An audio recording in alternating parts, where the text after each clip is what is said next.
नमस्कार साथियों, स्वागत है आप सभी का YouTube चैनल पर। आप सभी प्रतियोगी अभ्यर्थियों का मैं स्वागत करता हूं हिंदी की कक्षा में। साथियों, परसों हमने पढ़ा था स्वर और कल पढ़ा था व्यंजन। साथियों, आज हम पढ़ेंगे वर्णमाला। चूँकि स्वर अलग पढ़ा था और व्यंजन अलग पढ़ा था, और आज हम पढ़ते हैं उन दोनों को मिला के क्या बोलते हैं, वर्णमाला। तो वर्णमाला को हम कैसे समझते हैं, इसमें थोड़ी हंसी मजाक भी होगी, तो इसे माइंड ना कीजिएगा।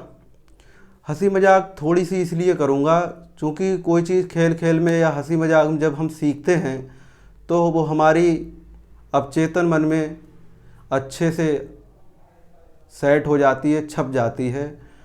तो ये वर्णमाला है, इसको वर्णमाला ना कह के हम वरमाला कहेंगे। साथियों, वरमाला क्यों कहेंगे? साथियों, जब हम शादी पार्टी में जाते हैं तो जो माला खरीद के आती है, जो हार खरीद के आता है, तो उसमें जो एक धागा होता है और उसमें फूल होते हैं पिरोए हुए क्रम से। तो उसमें जो फूल होते हैं वो एक क्रम में लगे हुए होते हैं, और साथ ही उनका जो आकार होता है वो बहुत ही सुव्यवस्थित ढंग से व्यवस्थित किया जाता है। आकार उनका बहुत छोटा बड़ा नहीं होता है। कारण ये है कि वो आकर्षक लगे, अच्छा लगे, इसलिए उसमें हम एक से फूल को संयोजते हैं। ठीक उसी प्रकार ये हमारी वर्णमाला है। अब बात वर्णमाला की जब कर रहे हैं तो वही ठीक कॉन्सेप्ट हम यहाँ पे लागू करेंगे। इसमें क्या होता है, देखो, वर्णमाला की जो परिभाषा है वो है वर्णों के व्यवस्थित समूह क्रम को वर्णमाला कहते हैं। वर्णों का जो व्यवस्थित क्रम है तो उसे हम वर्णमाला कहेंगे। अब वरमाला जो होती है, हार होता है, उसको अगर कहें तो क्या कहेंगे कि शादी में उपस्थित दूल्हा की जो माला होती है उसमें व्यवस्थित फूलों का जो क्रम होता है उसे हम वरमाला कहते हैं। तो ये चीज़ शायद आप अच्छे से समझ गए होंगे, जहाँ तक मेरा मानना है। अब वर्णमाला की अगर बात करें तो वर्णमाला में हम स्वर और व्यंजन पढ़ेंगे। पहले नंबर पे हमारा स्वर है।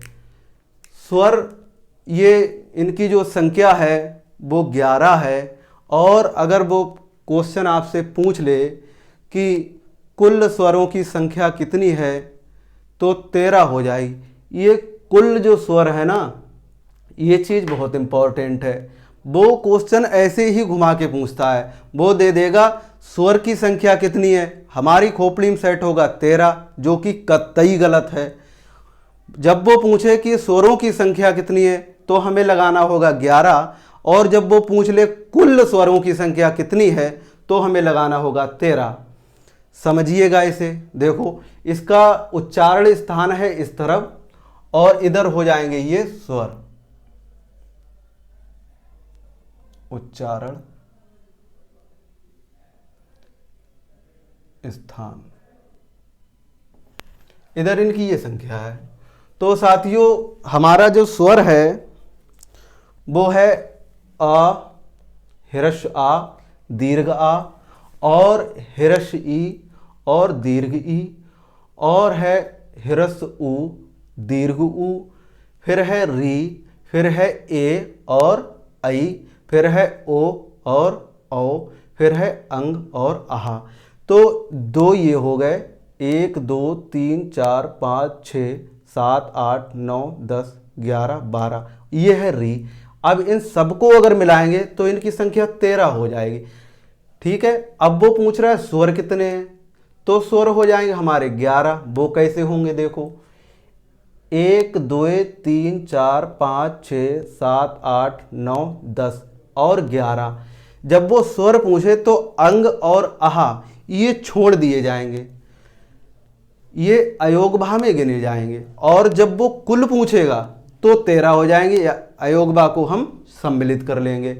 तो जो आ ह्रस्व है और आ दीर्घ है, इनका जो उच्चारण स्थान है वो है कंठ स्वर। ये जो बोले जाएंगे वो हैं कंठ से बोले जाएंगे, तो ये कहलाएंगे कंठ स्वर। यानी कि आ और आ का जो उच्चारण स्थान है वो है कंठ, इसीलिए ये कंठ स्वर कहलाएंगे। इनकी संख्या कितनी है? 2। ठीक इसी प्रकार ह्रस्व ई और दीर्घ ई ये तालव्य से बोले जाएंगे, इसीलिए इन्हें क्या कहेंगे? तालव्य स्वर कहेंगे। फिर ह्रस्व उ और दीर्घ उ जो बोला जाएगा वो ओठ से बोला जाएगा, इसीलिए हम कहेंगे इसे ओठे स्वर। इसकी संख्या कितनी है? इसकी है 2। और ये जो री है ये मूर्धन्य स्वर कहलाएगी, इसकी संख्या 1 है। और ए ऐ ये कंठ से बोले जाएंगे, ये तालव्य, ये कंठ तालु से बोले जाएंगे, तो ये कंठ तालव्य स्वर कहलाएंगे। इनकी संख्या कितनी है? 2। और ओ औ ये कंठोष्ठ हैं, ये कंठ और ओठ दोनों से बोले जाएंगे, इसीलिए इन्हें कंठोष्ठ स्वर कहेंगे, और इनकी संख्या 2 हो जाएगी। अब ये अयोगवा हैं, इनकी संख्या है 2, तो इसे हम जोड़ेंगे 2, 4, 6, 8, 10, 12 और 1 13। तो कुल स्वर जब वो पूछे तो हो जाएंगे 13, और वो स्वर की संख्या यदि पूछे तो हो जाएंगे 11। ठीक है, अब हम चलते हैं व्यंजन की ओर। तो व्यंजन की जो परिभाषा है वो इस प्रकार है कि हिंदी वर्णमाला के, ना कि हिंदी वर्णमाला के, साथियों मोटिवेशनल स्पीकर कहते हैं कि पढ़ाई के बिना, नौकरी के बिना आप जिंदगी में, समाज में प्रतिष्ठा स्थापित अपनी नहीं कर सकते, क्योंकि हमारा आज का जो समाज है वो सरकारी नौकरी वाले के लिए एक अच्छी दृष्टि से देखता है। साथियों हमें इतनी मेहनत करनी है इसी बार में कि हमारा सिलेक्शन पक्का हो जाए। साथियों बिना मेहनत के जीवन में कुछ नहीं है, ये हमें बिल्कुल अच्छे से गांठ बांध लेनी चाहिए इस बात की। साथियों मेहनत ही है जो ज़िंदगी में कुछ रंगत ला सकती है। मेहनत किस्मत को बदल सकती है, मेहनत भाग्य को बदल सकती है। गीता में श्री कृष्ण महाराज ने यही बात का हमें विचार दिया है, यही बात का कथन उसमें कहा है। साथियों मेहनत है वो हमारे सामाजिक, राजनीतिक या आर्थिक जो भी पक्ष के पहलू हैं वो सब हमें मेहनत से ही प्राप्त होते हैं। मेहनत से दुनिया में ऐसी कोई चीज़ नहीं है जिसे हम प्राप्त नहीं कर सकते। मेहनत का सबसे बड़ा एग्जाम्पल यदि देखा जाए तो दशरथ मांझी हैं, जिन्होंने 4.5 किलोमीटर का जो पहाड़ था उसे तोड़ के 2 किलोमीटर में बदल दिया। साथियों मेहनत ही है वो, और आज वो इतिहास में गिने जाते हैं। आने वाले हमारी पीढ़ी पूछेगी ये एक कहानी थी, सच्चाई ये नहीं है। साथियों हम अपने पुनः पॉइंट पे आ रहे हैं। तो ये जो व्यंजन है इनकी परिभाषा है कि जो स्वर के बिना हिंदी वर्णमाला के वे वर्ण जो स्वर के बिना ना बोले जाएं, जिनका हम स्वर के बिना उच्चारण नहीं कर सकते, वो व्यंजन कहलाते हैं। साथियों व्यंजन की जो संख्या है वो 39 है, 39 है। साथियों वर्ग जो है इसकी स्टार्टिंग है, यहाँ से हम करते हैं वर्ग। का, चा, टा, ता, पा। का से मा तक की जो संख्या है वो 25 है, और इसके लिए हम कैसे करके गिनेंगे और इसका कैसे गणित बैठाएंगे वो देखो। साथियों का से जो हमारा का वर्ग है उसमें हम स्टार्टिंग करेंगे का, खा, गा, घा, ना, चा, छा, जा, झा, यहाँ, टा, ठा, डा, डा, अणा, ता, था, दा, धा, ना, पा, फा, बा, भा, मा। का के अंतर्गत जो का वर्ग है उसके अंतर्गत 5 वर्ण आएंगे, का खा गा घा ना। चा वर्ग के अंतर्गत 5 वर्ण आएंगे, चा छा जा झा या। टा जो वर्ग है उसके अंतर्गत 5 वर्ण आएंगे, टा ठा डा डा ड़ा। ता के अंतर्गत, ता वर्ग के अंतर्गत जो आएंगे वर्ण वो है ता था दा धा ना। और पा वर्ग के अंतर्गत आएंगे पा फा बा भा मा।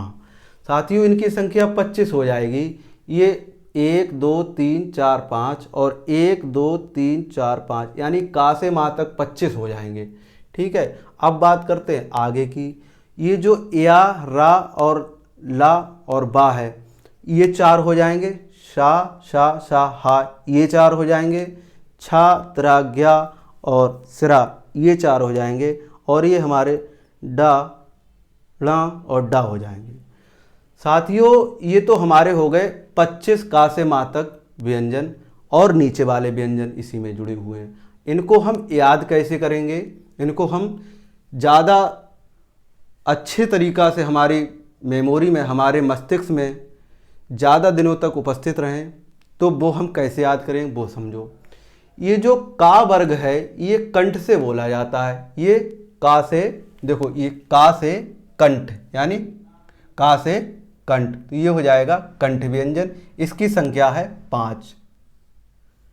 ये चा से चालू, याद करेंगे चा से चालू, चा से चालू, चा से चालू यानी कि चालू, तो इसे हम कहेंगे, ये याद करने के लिए चा से चालू यानी कि तालु यानी कि तालव्य व्यंजन, चा से चालू यानी कि तालु यानी कि तालव्य व्यंजन, चा से चालू यानी कि तालु और तालव्य व्यंजन। इनकी संख्या कितनी है, इनकी हो जाएगी 5।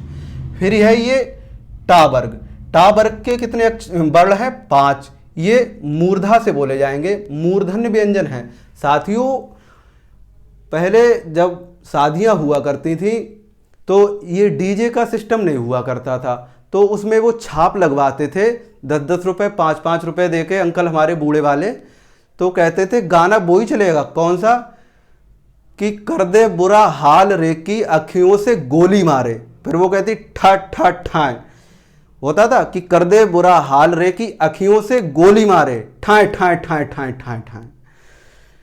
तो हमारे लिए वहां से ठाए ठाए ठाए से जब वो आएगा तो ये शादी में जो गाना बजता है वहां से याद करेंगे, टा से टा ठा डा डाना, कर दे बुरा हाल रे की, हम पढ़ रहे हैं तो हमें वो गाना बदलना है, वो हम अपने हिसाब से कैसे उसे ढालेंगे कि कर दे बुरा हाल रे की अखियों से गोली मारे, टा ठा डा डाड़ा, कर दे बुरा हाल रे की अखियों से गोली मारे, टा ठा डा डा अड़ा। तो ये हो जाएगा मूर्धा से, ये मूर्धा से इसका उच्चारण करेंगे, ये मूर्धन्य व्यंजन हो जाएंगे। इनकी संख्या 5 होगी। और ये फिर है ता, ता से तंतु, ये जो फिलामेंट होता है बल्ब में पहले लगता था और अब तो राड का ज़माना आ गया है, एलईडी आ गई है, तो अभी भी मिलता है। अब चूँकि लाइट का जो बिल है वो ज़्यादा ना बढ़े, सेव इलेक्ट्रिसिटी के चक्कर में वो फिलामेंट अब कम ही देखने को मिलेगा। तो ता से तंतु, ता से तंतु, वैसे तंतु माने हिंदी में धागा होता है, ता से तंतु यानी कि दंत, ता से तंतु यानी कि दंत, ता से तंतु, ता से तंतु, तो ये हो जाएंगे दंत व्यंजन, ता से तंतु यानी कि दंत व्यंजन, ता से तंतु यानी कि दंत व्यंजन। तो इनकी संख्या हो जाएगी 5। और इसके बाद ये जो पा वर्ग है, पा वर्ग है ये ओट से बोला जाता है।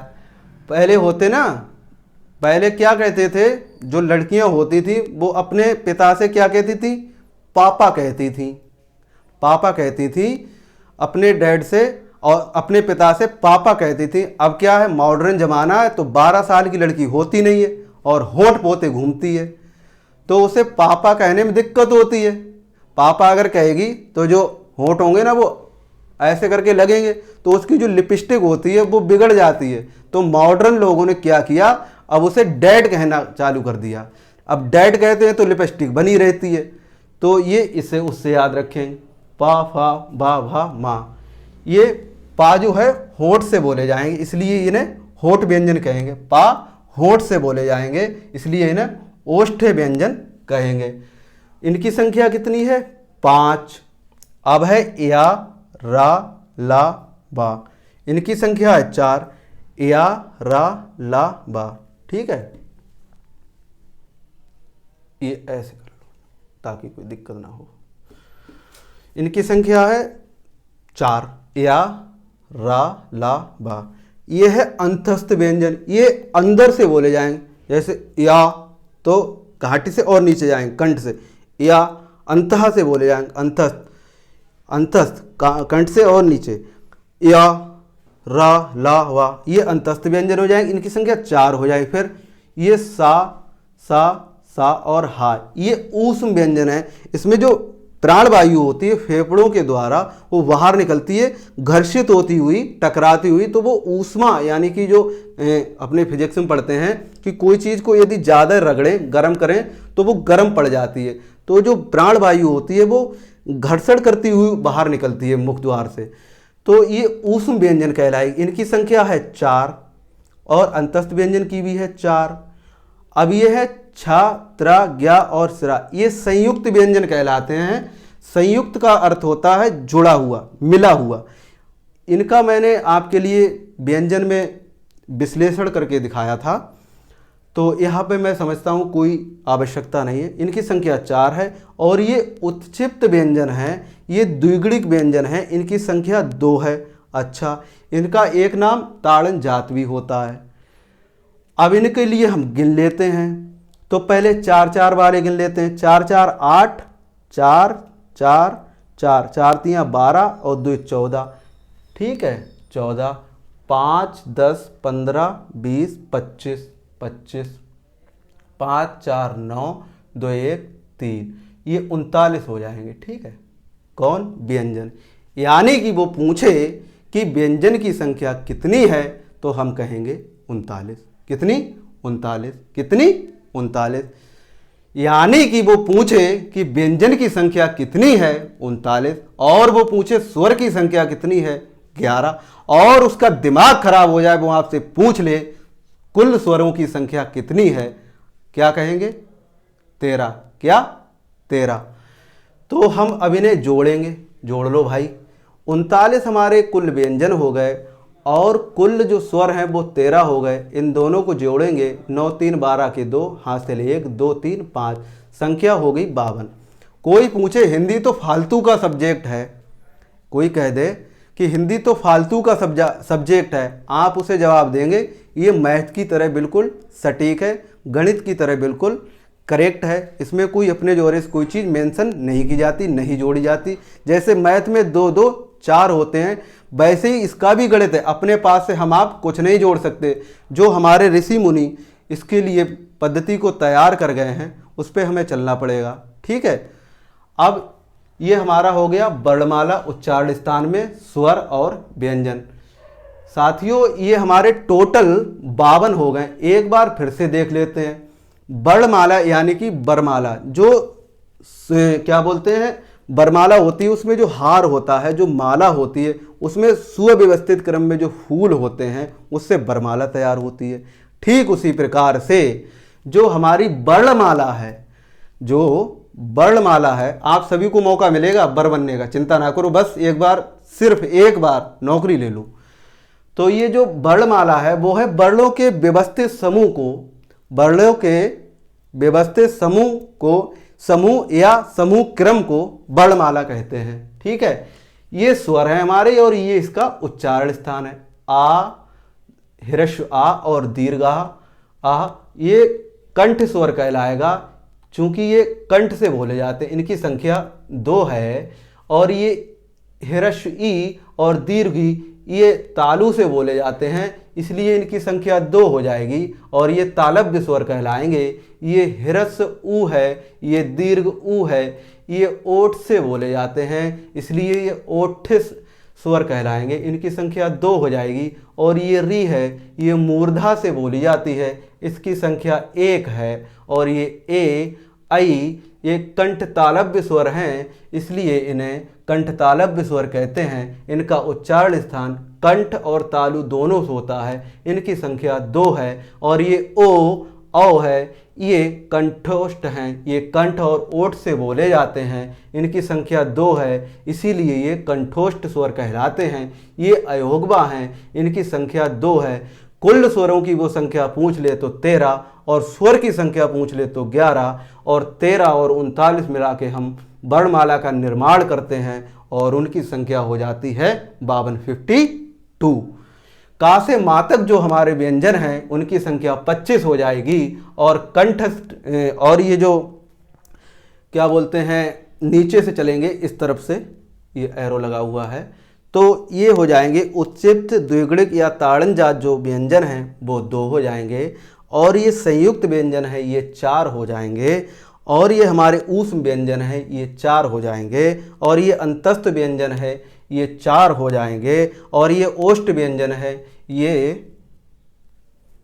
5 हो जाएंगे और ये तंतु यानी दंत व्यंजन है ये 5 हो जाएंगे और ये मूर्धन्य व्यंजन है ये 5 हो जाएंगे और ये तालव्य व्यंजन है ये 5 हो जाएंगे और ये कंठ व्यंजन है ये 5 हो जाएंगे। तो 5, 5, 10, 5, 15, 5, 20, 5, 25, 25, 4, 4, 4 और ये 2, इन सबको यदि हम जोड़ें तो ये 39 हो जाएंगे। साथियों, ये रहा हमारा वर्णमाला का उच्चारण स्थान और इनकी संख्या।